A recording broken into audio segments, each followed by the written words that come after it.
Fall is coming. You can feel it, you can see it, you can smell it in the air. Season starts tomorrow as we get a preview tonight. While you can't see a lot of the rain on these time lapses, those storms are elevating flood risks for our burn scars and delayed the start of the Rockies game tonight. More showers are expected, so let's get straight to meteorologist Danielle Grant tracking it all. Still a little bit of light rainfall coming here in the 9 backyard. Let's take a look at kind of what's going on across downtown, because you certainly can see a couple of quick little raindrops still on the camera lens. Otherwise, mostly cloudy skies as we have this brief little lull that's coming our way. Don't worry, more rain on the way. As we look on HD Doppler 9, the heaviest pockets of rain continuing across northern Colorado off to the eastern plains, and that really is going to be where it is as we go throughout this overnight period. We'll get another blast, I'd say around midnight, and then here we go again, 7 a.m. tomorrow morning, hopping in the car, trying to get to work, trying to get to school, and here we go. By about 1, 2 o'clock, we will catch a brief break from really the rain. Hopefully a little bit of sunshine comes through, and then the bigger warm up arrives for the weekend. Look how much cooler these temperatures are, sitting in the 20s for much of eastern Colorado, or I should say 20 to 30 degrees cooler than where we were yesterday. We're in the 40s and 50s right now at this 9 o'clock hour. The rainfall continues, but it is going to be a soggy start to the fall season tomorrow. I am tracking that warmer weekend, and I'll show you my 7-day forecast in just a few. Thank you, Danielle. 3 people went to the hospital with minor injuries after an RTD train went off the tracks in Aurora today. It's the second derailment that's ever happened at that spot. The R line went off the tracks at the intersection of Exposition and Sable this afternoon around 3:45, next door to Town Center Mall. 9 News reporter Jennifer Meckles is out there tonight. The intersection is still closed 5 hours later, Jenny. And probably will be, Kyle, for several more hours at this point. Behind me over my right shoulder, you'll see what looks like it is 2 train cars. It was all part of one train. Nothing crashed into this train. It was just one train that went off the tracks, and tonight those cars are still there. They have not been removed yet. Police told us to expect up to 12 hours before they reopen that intersection. Here's some good news. Everybody who got hurt here today should survive. Aurora Fire told us they took a look at 24 people who had been on this scene. Everyone walked off on their own, and 3 people went to the hospital with injuries, but they're all expected to survive. So now RTD will handle the investigation into what actually happened here. As of tonight, there's not a whole lot to report. They're still looking into how and why this happened. We asked about, could it be speed? Could it be weather? Could it be both or something else entirely? We've also asked NTSB if they will join this investigation. The answer at this point was maybe, but for now it belongs to RTD. And Aurora Police were here on scene just for traffic control. We have the entire intersection shut down, and it will be for approximately 12 hours. Is what RTD is estimating. Just a couple years ago, there was a similar incident where a train did derail at this exact intersection. That, by the way, was 3.5 years ago, January of 2019, so 3.5 years ago. Another RTD train derailed right in this exact same spot, and the impact on that caused a woman to be thrown from the train, and she lost part of her leg and a foot during that crash. Back then, RTD said that a train operator was driving too fast going into the curve on a snowy day, and the train derailed. That driver never faced any criminal charges, and RTD had to file a corrective action plan.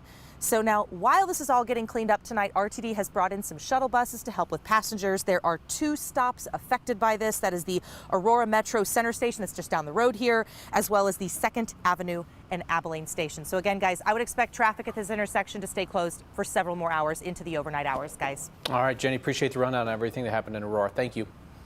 One of the most diverse cities in the state needs a new police chief. Today, Aurora announced its finalists, 3 white men. Well, 2 white men, because one took himself out of the running right after the announcement. 9 News reporter Luis De Leon walks us through the search. Last April, former Aurora Police Chief Vanessa Wilson was fired. There were 2 main themes that continue to rise up as top of concerns: overall management and overall leadership. The search for a new chief was on. The city hired a California-based firm, Public Sector Search and Consulting, to help. The city says the company has, quote, a focus on recruiting a diverse pool of applicants. The firm reached out to several police associations, also representing those in law enforcement that are black or Hispanic. But the finalists are 3 white men, Scott Booth, police chief in Danville, Virginia, who dropped out just hours after the announcement. The city did not have an explanation. The remaining 2 are Scott Ebner, a veteran and deputy superintendent of administration for New Jersey State Police, and David Franklin, chief of staff at the Albuquerque PD in New Mexico. We asked the city about the finalists. They told us 21 people applied for the job. 7 of them were people of color or women, 33% of the applicant pool. The mother of Elijah McClain is disappointed with the city's picks. Her son died in 2019 after Aurora police officers stopped him for doing nothing wrong, restrained him, and paramedics gave him the sedative ketamine. Shanine McClain says in part, quote, "It's unfortunate that the Aurora, Colorado Police Department chooses to stick to the bro code mentality that murdered my son in 2019. Nothing and no one can save that department from itself." So the city says the panel considering the candidates included the city manager, deputy city managers, and the interim police chief. Now, the city will move forward with the 2 remaining finalists, but say they may approach some of the original semi-finalists for reconsideration. Alex, the community can submit questions online to the finalists right now. They'll have a chance to meet them next Tuesday. So interesting. I'm sure both of these candidates are capable of doing a great job, but when you think about all of the misconduct, racially motivated allegations against this department, optics are important here. Right. We'll have to see how the community reacts to this. They'll have that chance, like we said, next week to do so. Okay. Good to know. Glad you're on top of it, Luis. Thank you.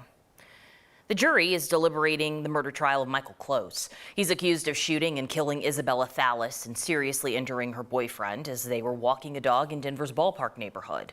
The jury got 2 hours of deliberations in this afternoon before going home for the day.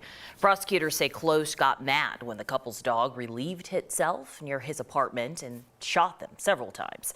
Close's lawyers don't dispute that, but they claim Close isn't responsible for his actions because he suffered a mental break and had untreated mental illness.